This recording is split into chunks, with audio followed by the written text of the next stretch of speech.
Capítulo 15, en que el soldado Antonio de Bracamonte da principio a su cuento del rico desesperado. En el ducado de Brabante, en Flandes, en una ciudad llamada Lovaina, principal universidad de aquellas provincias, había un caballero mancebo llamado Monsieur de Japelin, de edad de 25 años, buen estudiante en ambos derechos, civil y canónico, y dotado tan copiosamente de los bienes que llaman de fortuna, que pocos había en la ciudad que se le pudiesen igualar en riqueza. Quedó el mancebo, por muerte de padre y madre, señor absoluto de toda ella, y así, con la libertad y regalo, a las que sacan a volar y precipitarse mocedades pródigas con peligrosos pronósticos de infelices fines, comenzó a aflojar en el estudio y a andar envuelto en 1000 géneros de vicios con otros de su edad y partes, sin perder ocasión de convites y borracheras que en aquella tierra se usan mucho. Sucedió, pues, andando en estos pasos, que un domingo de Cuaresma dirigió acaso los suyos a oír un sermón en un templo de padres de Santo Domingo, por predicarle un religioso eminente en doctrina y espíritu, donde, tocándole Dios al libre y descuidado oyente en el corazón con la fuerza y virtud de las palabras del predicador, salió de la iglesia trocado, de suerte que comenzó a tratar consigo propio de dejar el mundo con toda su vanidad y pompa y entrarse en la insigne y grave religión de los predicadores. Encargó en este presupuesto toda su casa y hacienda a un pariente suyo, para que se la administrase algunos días en que pensaba hacer una precisa ausencia, con cargo de que le diese fiel cuenta de ella cuando se la pidiese.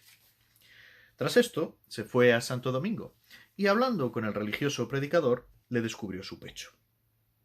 En resolución, como era hombre de prendas singulares y conocido por ellas de todos, fue fácil darle luego el hábito, como en resolución se le dio en dicho convento. Vivió en él con mucho gusto y muestras de ejemplar religioso por espacio de 10 meses. Pero nuestro general adversario, que anda dando vueltas como león rabioso buscando a quien tragarse, como dice en no sé qué parte la escritura, para daño de su conciencia, trajo a aquella universidad 2 amigos suyos que habían estado ausentes de Lovaina algunos meses, no poco viciosos y aun sospechosos de la fe, plaga que ha cundido no poco por nuestros pecados en aquellos estados y en los circunvecinos suyos. Sabido por ellos cómo Japelin, su amigo, se había entrado religioso dominicano, lo sintieron en el alma, y propusieron de ir al convento y persuadirle con las mayores veras que les fuese posible dejase el camino que había comenzado a seguir y volviese a sus estudios. Efectuáronlo de suerte que lo determinaron, y la mesma tarde del concierto fueron a verle, y obtenida licencia para ello del prior, que por allá no se observa el rigor que en nuestra España en hacer guardar el debido recogimiento a los novicios el año de su noviciado, le abrazaron con mucho amor y, después de haber hablado 1000 cosas diferentes y de gusto, el que debía de ser más libre comenzó a decirle las siguientes razones. «Maravillado estoy, monsieur de Japelin, de ver que, siendo vos tan prudente y discreto, y un caballero en quien toda esta ciudad tiene puestos los ojos, hayáis dejado vuestros estudios, contra la esperanza que todos teníamos de veros antes de muchos años catedrático de prima y celebrado por vuestra rara habilidad no sólo en Lovaina, sino en todas las universidades de Flandes y aun en las de todo el mundo. Porque vuestro divino entendimiento y feliz memoria claros presagios daban de que habíades de alcanzar esto y todo lo demás a que aspirásedes. Y lo que aumenta el espanto es ver hayáis querido, contra el gusto de toda esta ciudad y aun contra vuestra reputación y la de vuestros deudos, tomar el hábito de religioso, como si fuera de sombra a quien faltasen bienes de fortuna o fuérades persona simple y desemparentada, y por eso obligado a tomar semejante profesión de pobreza. ¿No sabéis, señor, que la cosa más preciosa que el hombre posee es la libertad, y que vale más, como dice el poeta, que todo el oro que la Arabia cría? Pues, ¿por qué la queréis perder tan fácilmente y quedar sujeto y hecho esclavo de quien, siendo menos docto y principal que vos, os mandará mañana, como dicen, a zapatazos, y por cuyas manos habrán de llegar a las vuestras hasta las cartas y papeles que, para consuelo vuestro, os escribiremos los amigos? Miradlo, señor, bien, y acordaos que vuestro padre, y qué buen siglo haya, no podía haber pintados los religiosos. Y así, amigo del alma, os suplico, por la ley de la amistad que os debo, que volváis sobre vos, y desistáis de esta necedad, o por mejor decir, ceguera, y volváis a vuestra hacienda, que anda toda como Dios sabe, por faltarle vos. Volved a vuestros estudios, pues, si os pareciere, Siendo vos, como sois tan principal y rico, os podéis casar con una de las damas hermosas y de hacienda de esta tierra, en el cual estado os podéis muy bien salvar, y alegrar a vuestros parientes, los cuales están muy tristes por lo que habéis hecho, teniéndoos ya por muerto en vida. No os quiero, señor, decir más de que metáis la mano en vuestro pecho, que sé que con esto echaréis de ver que os digo la verdad, y como amigo que desea en todo vuestro bien. Y pues agora tenéis tiempo, que no ha más de 10 meses que entrastes aquí, para enmendar el hierro empezado y dar contento a los que os amamos. Dádnosle cumplido con vuestra salida, que os prometo, a fe de quien soy, que no os arrepintáis de haber tomado mi consejo, como dirá el tiempo. Estuvo el religioso mancebo callando a todo lo que el ministro del demonio le decía y mirando el suelo con suma turbación y melancolía. Y en fin, como era flaco y estaba poco fundado en las cosas tocantes a la perfección y mortificación de sus apetitos, convenciéronle las razones frívolas y pestilenciales avisos que aquel falso amigo y verdadero enemigo de su bien le había dado. Y así le respondió diciendo: Bien hecho de ver, señor mío, que todo lo que me habéis dicho es mucha verdad, y estoy yo ya tan arrepentido de lo hecho, más ha de 8 días, que, si no fuera por el que dirán y por mi propia reputación, me hubiera ya salido de este convento. Pero con todo eso estoy determinado de seguir el consejo y parecer de quien tan sin pasión y con tan buenas entrañas me dice lo que me está bien. Yo en suma me resuelvo de pedir hoy por todo el día mis vestidos y volver a mi casa y hacienda, que ya tengo echado de ver lo que me importa. Y con esto no hay sino que os vais, si me aguardáis a cenar esta noche en vuestra posada, seguros de que no faltaré a la cena. Pero tenedme secreta, os suplico, esta mi resolución. Con notable alegría, abrazándole, se despidieron todos de él, por la buena nueva, y el engañado mancebo se fue derecho a la celda del prior y le dijo le mandase volver luego sus vestidos de secular, porque le importaba a su reputación volver a su casa y hacienda, tras que no podía llevar los trabajos de la orden de vestir lana, no comer carne, levantarse todas las noches a maitines y los demás que en ella se profesaban. Demás de esto, le dijo, mintiendo, cómo había dado palabra de casamiento a una dama y que forzosamente se la había de cumplir casándose con ella, a que le obligaba la conciencia y las recibidas prendas de su honra. Maravillóse no poco el prior de oír lo que el novicio le decía, y, lleno de suspensión, le respondió diciendo: Espántome, monsieur de Japelin, de vuestra indiscreción y que tan pocos hayan aprovechado los ejercicios espirituales en que en 10 meses de religioso habéis tratado, y los buenos consejos míos que, como padre, os he siempre dado. ¿No os acordáis, hijo, haberme oído decir muchas veces que mirásedes por vos, principalmente este año de noviciado, porque el demonio os había de hacer crudelísima guerra en él, procurando con todas sus astucias y fuerzas persuadiros, como ahora lo ha hecho, a que dejéis la religión, volviendo a las ollas de Egipto, que eso es volver a la confusión del siglo, en que él sabe que con mejor facilidad os podrá engañar y hacer caer en graves pecados, a manos de los cuales perdáis no sólo la vida del cuerpo, sino lo que es peor, la del alma. Acordaos también, hijo, que me habéis oído decir cómo hasta hoy ninguno dejó el hábito que una vez tomó de religioso que haya tenido buen fin.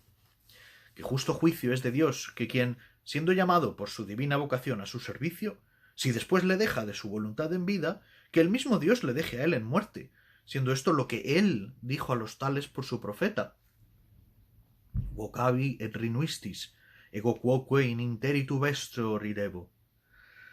Verdad es que he visto por mis ojos 1000 experiencias, y plegue a Dios, como se lo ruego, no la haga su divina justicia en vuestra ingratitud y precipitada determinación, que lo temo por veros tan engañado del demonio. Que las razones que vos me decís claramente descubren no ser forjadas en otra fragua, sino en la infernal que él habita.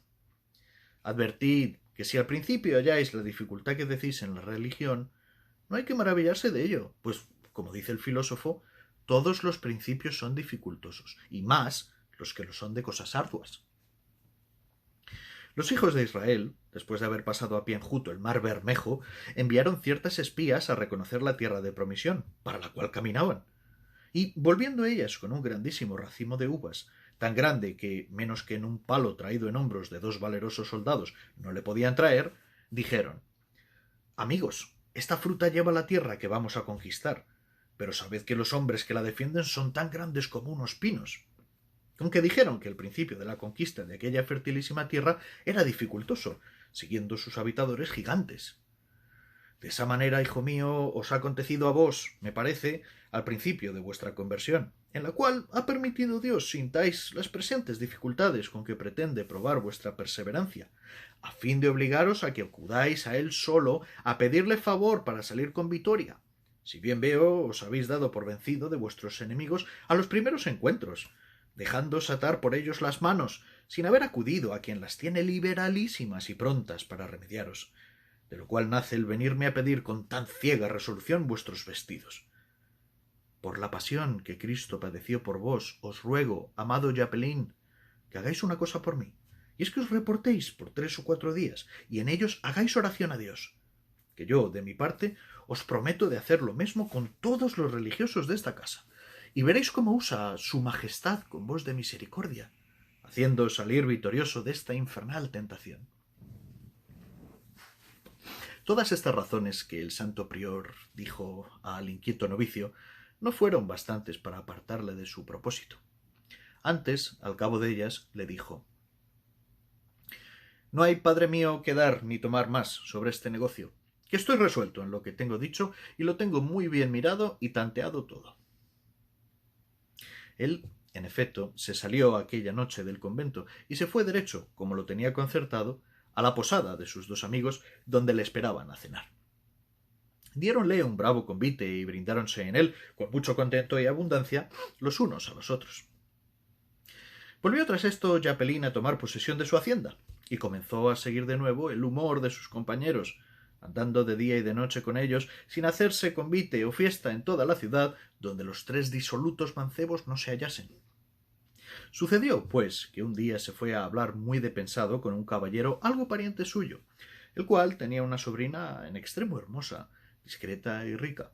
y pidiósela por mujer, atento que ya antes que entrase a ser religioso ya había hecho muchos días del galán, con demostraciones de afición en un monasterio de religiosas, donde había estado encomendada.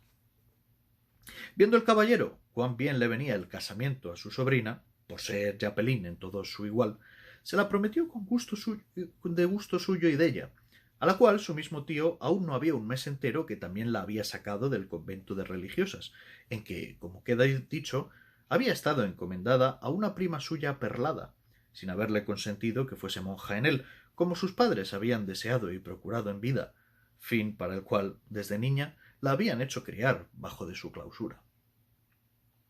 Casáronse, en efecto, los 2 recién salidos de sendos conventos con grandes fiestas y universales regocijos, y estuvieron casados 3 años, al cabo de los cuales concibió la dama. Y, viéndola su marido preñada, perdía el juicio de contento, sin haber regalo en el mundo que no fuese para su mujer, acariciándola y poniéndola sobre su cabeza con increíble desvelo y 1000 amorosas ternuras. Pero sucedió que, a los 6 meses de su preñez, un tío de este caballero, que era gobernador de un lugar en los confines de Flandes, que se llama Cambrai, murió, y sabido por el sobrino, partió para Bruselas, donde está la corte, y negoció, sin mucha dificultad, representadas sus prendas y los buenos servicios de su tío, le diesen aquel gobierno, del cual fue luego a tomar posesión con intento de volver después por toda su casa y hacienda. Antes de la partida, se despidió de su mujer con harto sentimiento de entrambas partes, diciendo: «Señora mía, yo voy a dar asiento a las cosas de mi difunto tío, el gobernador, y a poner en cobro la hacienda que por su muerte heredó, cosa que, como sabéis, no la puedo excusar. De allí pienso llegarme a Bruselas a pretender sucederle en el cargo y a que me hagan sus altezas merced de él por los buenos servicios de mi tío, cosa que creo me será fácil de alcanzar. Lo que os suplico es miréis por vos en esta ausencia, y que, al punto que pariéredes, me aviséis para que me halle en el bautismo, que lo haré sin falta. Y creo será igual regocijo para mí vuestra vista que la del hijo o hija que pariéredes». Prometíaselo ella, de quien, despidiéndose con 1000 abrazos y amorosas lágrimas, se partió para Cambrai, donde, y en Bruselas, negoció muy a su gusto lo que pretendía, como queda dicho, tardando en los negocios y en volver a su casa casi 3 meses. Antes que lo hiciese, le dieron a la señora los dolores del parto, la cual, luego que se le sintió, despachó un correo a su marido, rogándole partiese vista la presente, pues ya lo estaba el día de su parto. No tardó Chapelín a ponerse a caballo y dar la vuelta para su casa más de lo que tardó en leer la deseada carta. A la que llegaba cerca de la ciudad de Lovaina, encontró por el camino un soldado español, a quien preguntó, en emparejando con él, a dónde caminaba, y respondiéndole el soldado que iba a Amberes a holgarse con ciertos amigos que le habían enviado a llamar y que estaba de guarnición en el castillo de Cambrai, le fue preguntando por el camino muchas cosas acerca de cómo lo pasaban los soldados en el castillo. A todo lo cual respondía el español con mucha discreción, porque era no poco práctico, aunque mozo. Ya que llegaban a las puertas de la ciudad, le dijo Chapelín: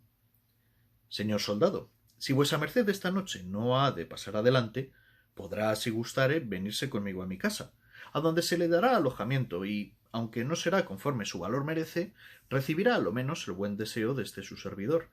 dueño de una razonable casa y del caudal que para sustentarla con el aderezo y fausto que vuesa merced verá en ella es necesario. Porque sepa, soy muy aficionado a la nación española, y el ser de ella vuesa merced y sus prendas me obligan a usar de esta llaneza.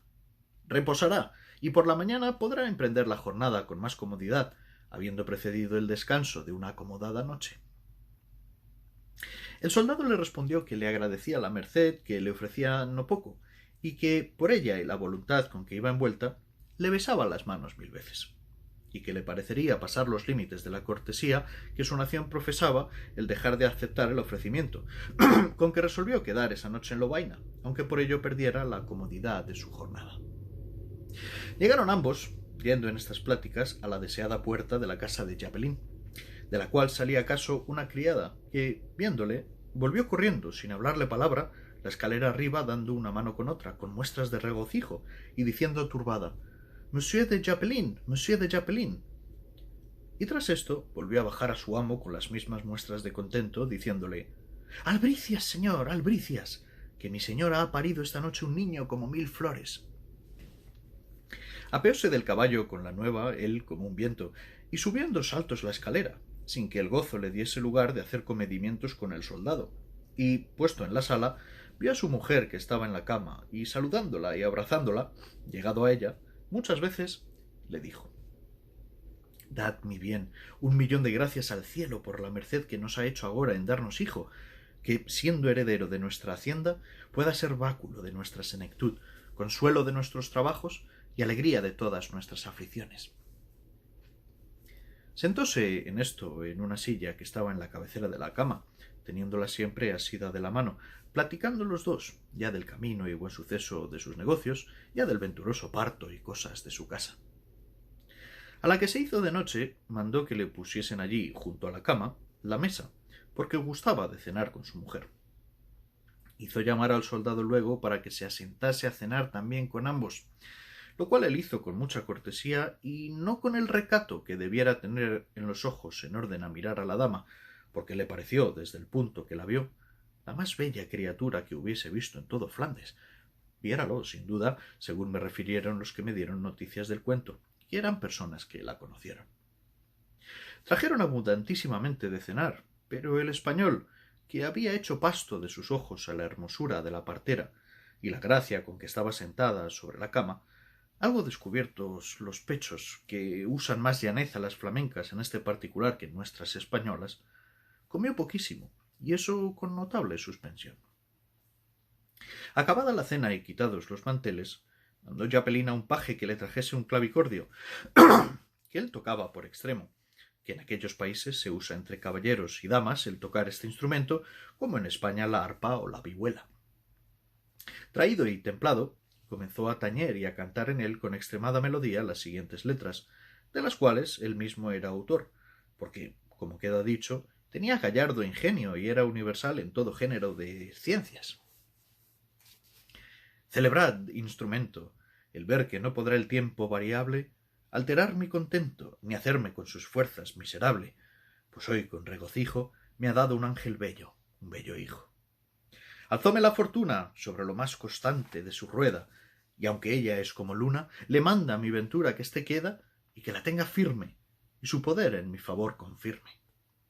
Y así, señora mía, No temáis que ella nuestro bien altere jamás, porque este día el mismo cielo nuestro aumento quiere, que eso dice el juntarnos en uno ambos para más amarnos. Sin duda fui dichoso, cuando me aconsejaron dos amigos no fuese religioso, pues los gustos que gozo son testigos de que su triste suerte en vida les iguala con la muerte. Razón es, pues soy rico, que viva alegre, coma y me regale, y que el avaro inicuo me tema siempre, y nunca ese me iguale, pues puedo, en paz y en guerra, honrar a los más nobles de esta tierra. Que viva sin zozobras también 1000 años, libre de cuidados, es justo, pues mis sobras envidian muchos de los más honrados, viendo cómo de renta más de 10.000 el año a buena cuenta. Y sobre todo aquesto, mi brazo, mi fortuna y buena estrella echaron hoy su resto en darme un hijo de una diosa bella, por quien es noble y mozo, 1000 parabienes y contentos gozo. Acabóse la música con la letra, y comenzó la suspensión del español a subir de punto por haber oído los suavísimos de garganta del rico flamenco, dichoso dueño del serafín, por quien ya se abrasaba.